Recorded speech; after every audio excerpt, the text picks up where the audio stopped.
오늘은 아버지와 아들이란 제목으로 말씀을 전해드리겠습니다. 성경에는 많은 아버지와 아들의 이야기가 있죠. 아마 여러분들 얼른 생각하시기에도 떠오르는 이름들이 있으실 겁니다. 아브라함과 이삭의 이야기도 있고, 또 그 뒤에 야곱과 요셉의 이야기도 있고, 다윗과 압살롬, 또 솔로몬의 이야기도 있고요.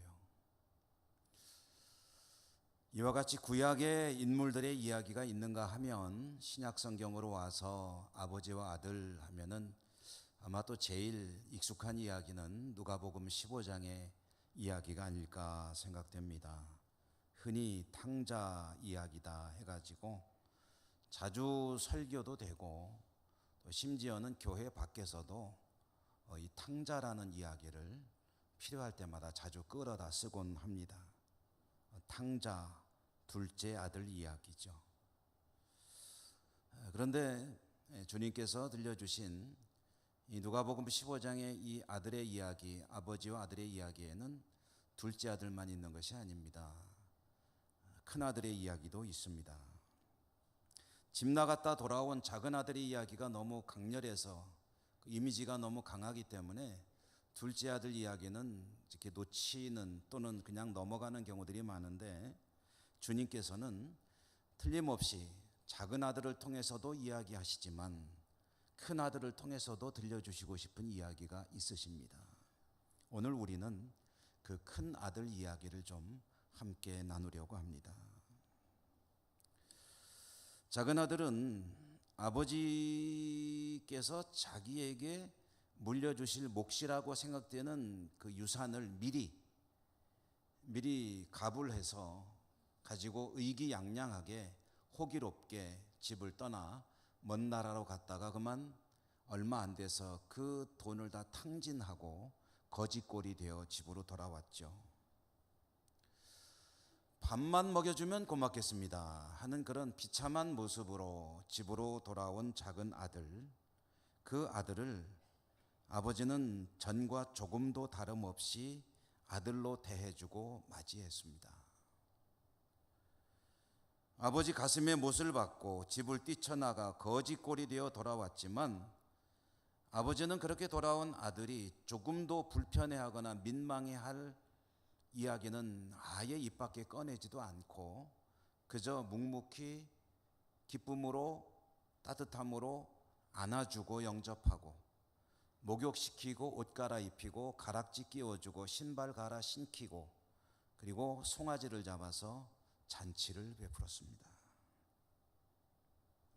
잃은 줄 알았던 아들이 돌아왔기 때문에 아버지는 너무 행복하고 즐거웠죠. 그런데 큰아들은 어땠는가? 오늘 이제 그 잔치하는 장면부터 큰 아들의 이야기가 시작이 됩니다. 오늘 우리가 읽은 본문의 말씀이 그 부분이죠. 작은 아들이 돌아와서 집에서는 풍악소리가 울려 퍼지고 사람들의 웃음소리가 들려오고 한참 흥에 겨워할 때, 큰 아들은 어디 있었느냐 하면 밭에 있었습니다. 일을 하고 있었던 거죠. 일을 하다가 집으로 돌아오는 큰아들, 집에 가까워지니까 조금은 생소한 소리들이 들려와요. 풍악소리, 그리고 춤추는 소리. 집은 너무나도 흥겨운 음악과 춤으로 왁자지껄한 그런 상태였습니다. 언어 성경으로 읽어보니까 이 풍악소리라는 말이 심포니언, 그리고 춤춘다는 말이 코러스, 영어로도 흔히 익숙한 심포니와 코러스로 집안에 울려 퍼지고 있었다. 상당히 큰아들이 느끼기에는 생소한 그런 상황이었습니다. 종을 불렀습니다. 물었습니다. 무슨 일이냐고. 그러자 종이 대답하는데 작은 아드님이 돌아왔습니다. 주인 어른께서 무사히 돌아오셔서 작은 아들이 너무 좋아하십니다. 지금 잔치가 베풀어졌습니다. 송아지 잡아서 잔치하고 있습니다. 하고 대답을 해줬죠. 큰아들이 그 말을 듣고 어떤 반응을 보였느냐? 기가 막혔고 집으로 들어가지 않으려고 했습니다. 화가 많이 났습니다. 종이 아버지에게 연락을 했겠죠. 아버지가 나왔습니다. 큰아들에게 집으로 들어가자고 권고하죠. 아마 내 동생 왔다, 얼른 들어가서 만나봐라 라고 그랬겠죠. 그런데 큰아들이 들어가지 않고 분통을 터뜨렸습니다. 큰아들의 말을 한번 풀어서 얘기해 본다면 이렇게 외치지 않았을까? 아버지, 이럴 수가 있습니까? 내가 지금까지 어떻게 살았습니까? 아버지를 위해서 뼈 빠지게 일하며 살아왔습니다. 아버지께서 말씀하시면 제가 어긴 적 있습니까? 그렇게 살아온 저에게는 친구들과 즐기라고 염소 새끼 한 마리 주신 적 없잖아요. 그런데 아버지 재산 가지고 나가서 허랑방탕 탕진하고 돌아온 저 녀석에게는 송아지 잡아서 잔치를 베푸시네요. 도대체 이게 뭐 하는 겁니까? 이럴 수가 있습니까? 나 안 들어갑니다. 여러분이 형의 이야기를 들으시면서 어떤 생각이 드십니까? 뭐 조금 심하긴 하지만 좀 공감이 가는 부분도 있지 않으십니까? 화가 날 만하지 않습니까? 그런 아들을 향해서 아버지가 뭐라고 말씀하시느냐? 달래죠. 얘야, 너는 항상 나와 함께 있지 않느냐? 내 것이 다 내 것이 아니냐? 그런데 내 동생은 죽었다가 산 것 아니냐? 잃었다가 얻은 아들 얼마나 즐겁고 기쁘겠느냐? 당연한 것 아니겠느냐? 이렇게 아버지가 아들에게 이제 달래면서 이야기를 합니다. 이제 그 뒤에는 어떻게 됐는지는 모르겠어요. 예수님께서 여기까지만 이야기하셨거든요.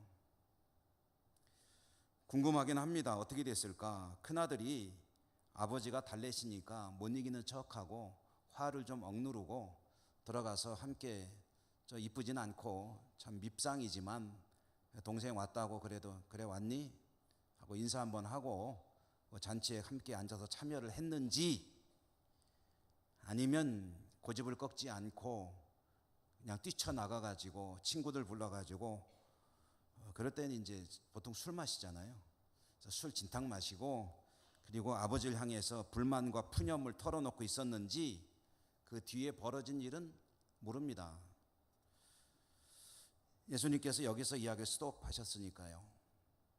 그런데 그 뒤의 이야기를 우리들은 좀 궁금할 수 있겠지만 예수님에게는 그 뒤 이야기는 관심이 없으셨던 것 같아요. 하시고자 하는 말씀은 뭐냐면은 작은 아들을 그렇게 맞이하는 아버지, 그 아버지에게 불만을 토로하는 큰아들, 또 그 큰아들을 달래고 큰아들을 대하시는 아버지의 마음, 이런 것들을 이야기하시기 위해서이기 때문에 그 뒷이야기는 중요한 게 아니셨던 것 같아요. 이야기의 줄거리를 대충 말씀드렸습니다마는 오늘 이 이야기 속에 어쩌면 주인공이라고 할 수 있는 큰아들, 형의 마음을 이해하기 위해서 성경을 조금만 더 자세히 보도록 하겠습니다. 밭에서 일을 하고 집으로 돌아오던 큰아들은 집이 가까워지면서 풍악소리와 춤추는 소리, 웃고 즐거워하고 왁자지껄한 소리를 듣게 됐죠. 그러자 그는 한 종을 불러서 물었다고 합니다. 우리 성경에는 26절에 보니까 한 종을 불러 이 무슨 일인가 물었다라고 되어 있는데 이 번역이 틀린 것은 아니지만 조금 더 원래 성경 기록된 의미를 살려보려면은 여기다가 조금 첨가를 해야 됩니다. 어떻게 첨가를 해야 되느냐? 큰 아들은 종에게 그냥 물은 것이 아니고 꼬치꼬치 캐물었다는 뜻입니다. 물어보고 또 물어보고 반복해서 확인하면서 그랬단 말이야. 어떻게 된 거야? 왜 그래? 하고 계속해서 질문을 했다는 그런 의미입니다. 여러분, 이것은 좀 이상하지 않습니까? 남의 집 아니고 자기 집이고 자기는 이 집의 큰아들입니다. 궁금한 게 있으면 그냥 쑥 들어가면 되죠. 화가 나면은 문 좀 거칠게 열어도 됩니다. 큰아들인데. 잔치 분위기는 좀 깨질지 모르지만 쑥 들어가 가지고 지금 이게 뭡니까? 하고 질문해도 돼요. 이렇게 종을 불러 가지고 마치 무슨 종이 잘못한 것처럼 추궁하듯이 뭐야? 맞아? 정말이야? 확실해? 라고 계속해서 추궁하며 질문할 필요가 없습니다. 그렇다면 큰아들은 왜 이러는 걸까요? 확실하게 알 수는 없지만 좀 깨운치 않은 부분이죠.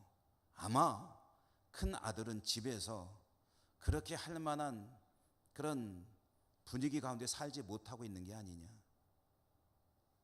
아버지와의 관계가 썩 좋지 못한 것이 아니냐. 이런 짐작을 하게 하는 대목이 아닐 수가 없습니다.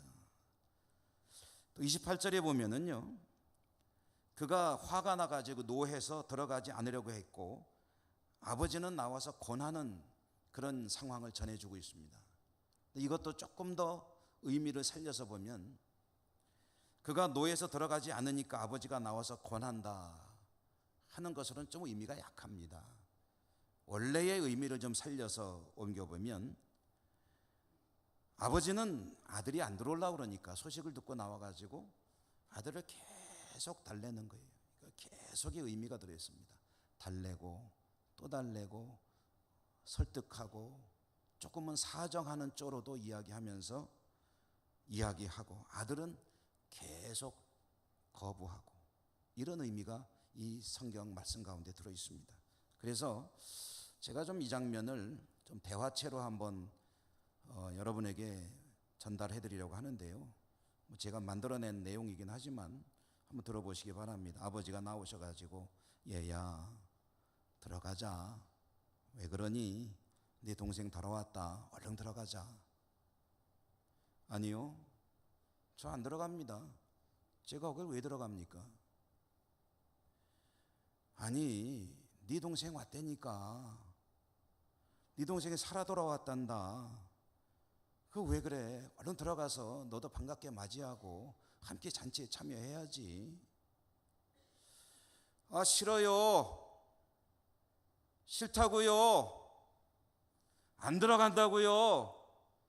거길 내가 왜 들어가냐니까요. 얘야, 제발 부탁이다. 오늘 참 좋은 날 아니냐. 들어가자.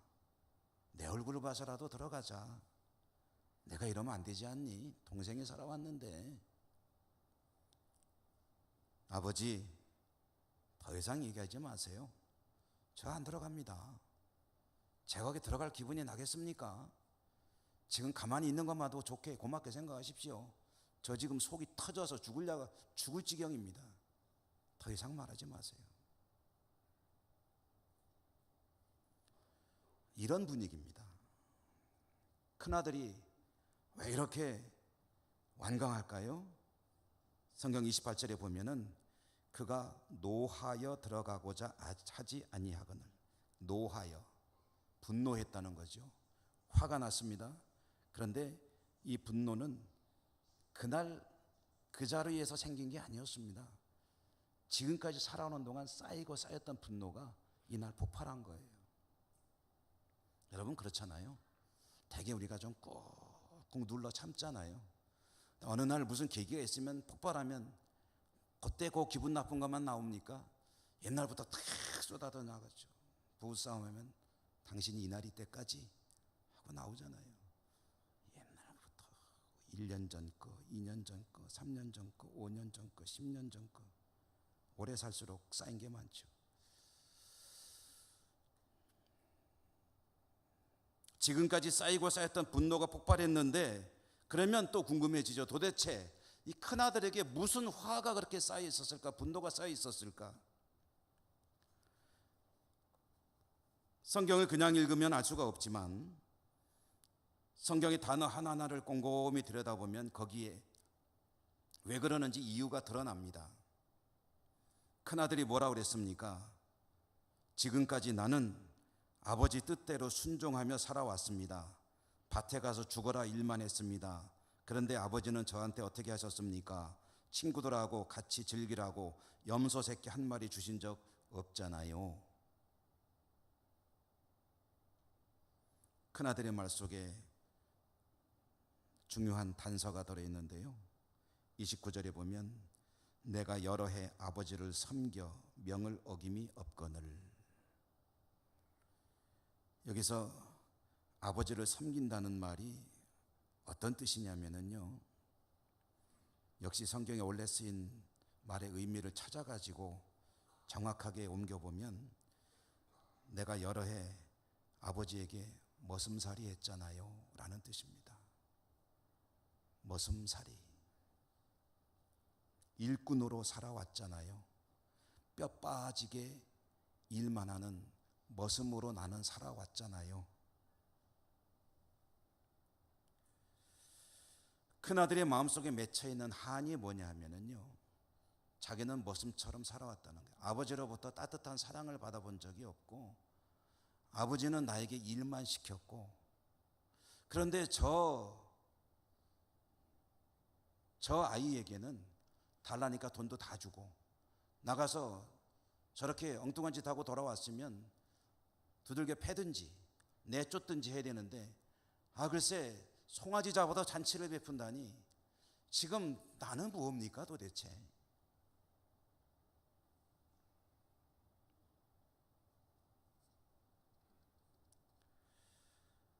오늘 이 이야기 속에서 참 많은 이야기를 우리가 들을 수가 있는데요, 저는 다른 이야기들은 시간적으로 나눌 시간도 없고 그렇기 때문에 한 가지만 우리가 함께 생각해 보려고 하는데, 그것은 큰아들의 이 고백, 이 한 맺힌 이야기, 큰아들이 생각하는 부자관계, 아버지가 생각하는 부자관계, 거기에 좀 주목을 하려고 합니다.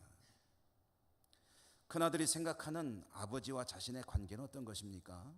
아버지와 아들이 아니고 주인과 일꾼이에요. 아버지는 주인이고 자신은 종인 겁니다. 아버지는 자신에게 이 일에 대해서 명령하는 사람이고 자기는 거기에 순종하여 끊임없이 일만 하는 사람인 거예요. 큰아들의 마음속에 그런 자신의 이미지와 정체성이 굳어져 있습니다. 나의 임무는 이렇게 뼈 빠지게 일을 하지만 이렇게 해서 아버지 재산을 지키는 것이 내가 할 일이고 나의 사명이다. 자신의 인생은 집에 있는 종들, 머슴이나 일꾼들과 썩 그렇게 다르지 않은 인생으로 생각하는 그 생각이 굳어져 있는 겁니다. 아버지는 엄격하게 자신을 부리는 그런 주인과 같은 존재가 되어 있는 거고요, 아버지와 아들이 아니에요. 아들은 그렇게 생각을 하고 있습니다. 저는 이 말씀을 묵상하면서 이 아버지와 아들의 참 가슴 아픈 관계를 생각하면서, 실제 이야기는 아니고 소설이지만 러시아의 대문호죠, 도스토옙스키, 까라마조프가의 형제들 작품이 생각이 나요. 욕망으로, 돈에 대한 욕망, 또 여성에 대한 욕망으로 가득 차 있는 아버지와 그 못지않은 큰아들, 서로 갈등과 한 푼이라도 더 빼앗으려고 안 내놓으려고 암투를 벌이는 아버지와 아들, 한 여자를 놓고 서로 차지하려고 싸우는 아버지와 아들, 결국 아버지를 죽여버리겠다고 찾아갔지만 죽이지는 않았는데 아버지가 살해돼서 나타나는 바람에 그 아버지 살인범으로 체포되는 아들, 아버지와 그런 형 사이에서 갈등을 겪으며 이런저런 일들을 해나가는 동생들,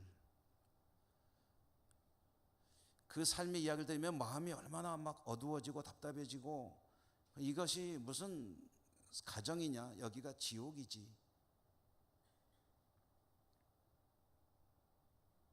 물론 그 정도까지는 아니겠지만 오늘 이 이야기 속에 큰 아들이 가지고 있는 아버지의 모습은 아버지가 아니에요. 엄격한 주인입니다. 그렇기 때문에 자신은 엄격한 주인에게 순종하는 삶을 산다고 지금까지 철저하게 나름대로 살아왔는데, 내 동생은 그게 아니고 그런 동생과 자신을 차별하는 것 같은 아버지에게 분노하는 거죠. 그런데 아들에 대한 아버지의 생각은 어떤 것이냐? 큰아들에게 하는 말을 들어보십시다. 아버지는 이렇게 말씀하죠. 얘야, 너는 늘 나와 함께 있고 내 것이 모두 내 것이 아니냐. 너는 늘 나와 함께 있고 내 것이 다 내 것이 아니냐. 이것이 큰아들을 향한 아버지의 기본적인 생각입니다. 항상 함께 있고 내 것이 네 거야. 내 거 아니야. 너의 것이야.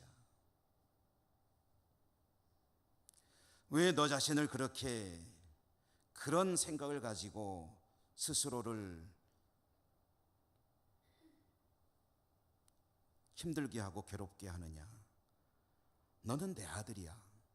항상 나와 함께 살아가는 내 아들. 내 아들이면 내 것은 다 내 것이란다. 동생에게 준 것은 동생의 몫이었고, 지금 내가 내 곁에 살면서 보고 있는 이 모든 것은 다 내 것이란다. 원래 내 몫이란다.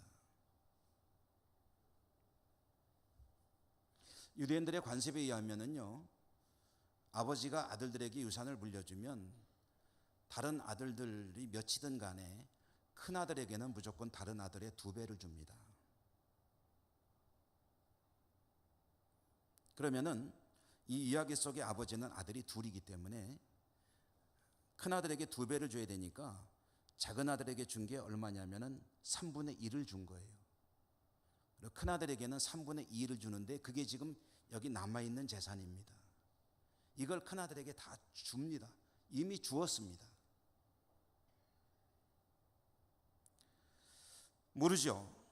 작은 아들이 빈털터리로 돌아왔기 때문에 먹고 살으라고 조금은 더 띄워줄지는 모르겠으나 기왕의 3분의 1은 다 작은 아들 몫은 주었기 때문에 여기 있는 건 다 큰 아들 몫이에요. 그리고 이미 다 주었습니다. 여러분 성경 읽어보면 누가복음 시작될 때에 작은 아들이 달라고 하니까 큰 아들과 작은 아들에게 분배해 주는 장면이 나와요.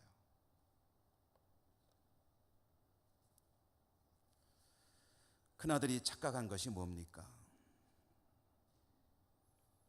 아버지를 위해 일한다고 생각한 것이 근본입니다. 거기서부터 출발해요. 자기가 이렇게 살아가는 것이, 힘들게 사는 것이 아버지를 위해서 사는 것이다. 자신은 머슴이라고까지 생각하면서 일할 때 아버지는 엄격한 분이고 명령하니까 나는 거기에 따라줘야지 라고 생각하면서 아버지의 재산을 지키고 아버지의 재산을 보호하고 아버지의 재산을 늘리기 위해서 일을 했지 자신의 것이라고는 생각을 안 했어요. 그렇기 때문에 자기는 머슴으로 살았다고 이야기하는 거예요.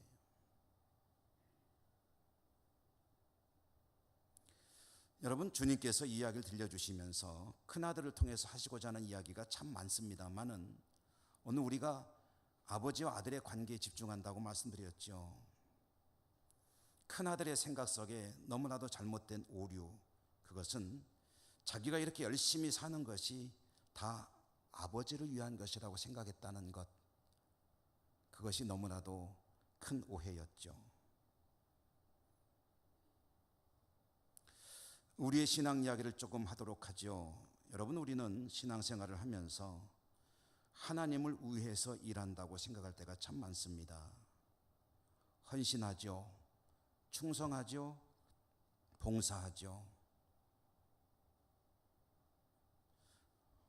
저도 평신도로 살다가 목사의 길로 들어설 때에 하나님을 위해서 내가 목사로 살겠다라고 생각한 것이 없지는 않았던 것 같아요. 내 삶을 하나님을 위해 드리겠습니다. 헌신하고 충성하고 봉사하고 물질을 드리고 시간을 드리고 피곤하고 힘들지만, 그러나 하나님의 하나님께서 나를 필요로 하신다면 가서 해야지 하나님을 위해서 일을 한다고 생각하는 경우들이 없지 않아 있죠. 여러분, 헌신, 충성, 봉사, 하나님을 위해 살아가는 그 삶이 하나님의 은혜가 너무 고맙고 감사해서 마땅히 드릴 것을 드리나이다 라고 한다면 좋겠지만, 혹시라도 하나님이 내가 없으면 이것이 하나님에게 큰 도움이 될 거야, 하나님은 내가 꼭 필요해, 하나님은 내가 없으면 곤란하실걸, 마치 하나님의 부족한 것을 내가 채우는 듯한 그런 마음을 가지고 한다면 그것은 바로 이 큰아들의 생각과 크게 다르지 않습니다.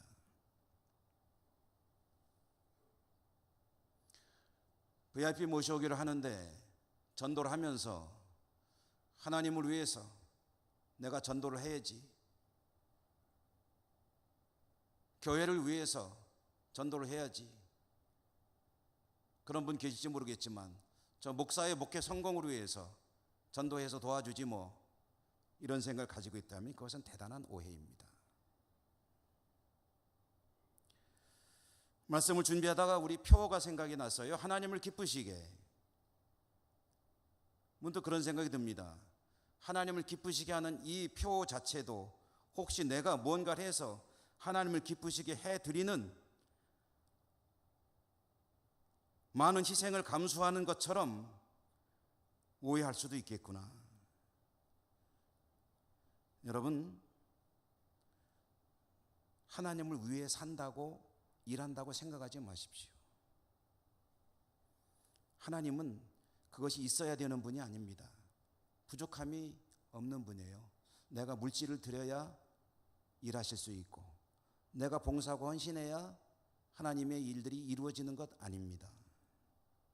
하나님은 부족함이 없으셔요. 오히려 하나님은 그 백성들에게 주시는 분입니다. 얼마나 주시느냐? 다 주십니다. 아버지가 말씀하시잖아요. 이것이 다 내 것이로다.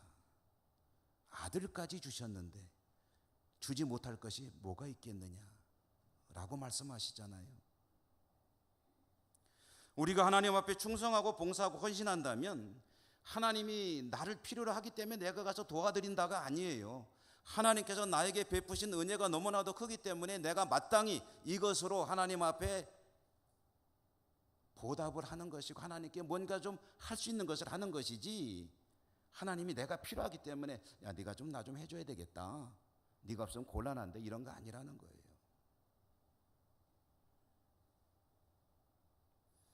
내가 아니어도 하나님은 얼마든지 하십니다.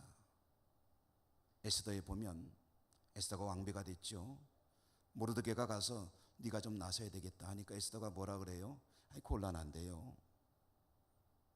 그때 모르드게를 통해서 하나님이 뭐라고 말씀하십니까? 네가 왜 왕비가 됐는지 아니? 하나님이 이때를 위해서 너 쓰려고 시켜놨는지도 모르는데 너 싫다고? 그래, 그럼 관둬. 하나님이 그런다고 자기 백성 죽게 놔둘 줄 아니? 아니야. 다른 데로 인해서 구원 받으실 거야. 그런데 너는 어떻게 되냐? 너 얼마나 하나님 앞에 부끄럽겠니?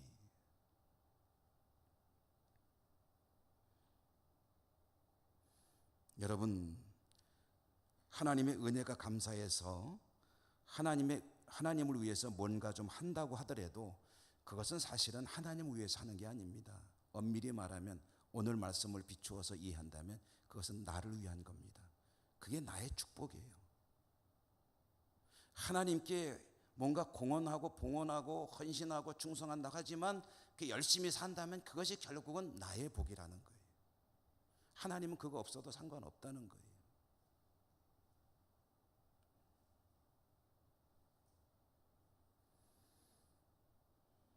아들은 열심히 일해서 아버지 재산을 불렸는지 모르지만 결국은 자신의 재산을 불린 것이었죠. 여러분, 하나님을 위해서 뭔가 충성하고 헌신하고 봉사하고 섬기고 있다면 그것은 결국은 하늘 창고에 내가 받을 상급을 쌓아가는 것이라는 것을 결코 잊지 않으셔야 합니다. 하나님이 필요하기 전에 나의 은혜, 나의 축복, 그것을 축적해 가는 것입니다. 잊지 마십시다. 하나님의 뜻 안에 거하는 것이 나의 축복입니다. 하나님께 헌신하고 충성하는 것이 결국 나의 축복을 쌓아가는 일입니다. 하나님의 뜻, 하나님의 명령을 따르는 삶이 결국은 나의 축복으로 이어지는 것이라는 사실을 잊지 마십시다. 여러분, 하나님은 다 주십니다. 하나도 남김없이 주십니다. 내가 뭔가를 하는 것도 요만큼도 놓치지 않고 다 기록하셨다가 갚아주실 것입니다. 그러므로 여러분의 삶은 정말 하나님의 더욱 뜻 안에서 하나님을 바라보며 하나님의 기쁨으로 살아가시는 복된 삶이 되시기를 주님 이름으로 축원합니다. 은혜로우신 하나님 감사합니다. 오늘도 말씀을 주셨습니다. 말씀을 통해 저희들이 하나님 앞에 살아가는 것이 무엇인지를 또 한 번 깨달았습니다. 그대로 살고 복된 삶으로 나갈 수 있도록 인도하여 주옵소서. 예수님 이름으로 감사하고 기도 올리옵나이다. 아멘.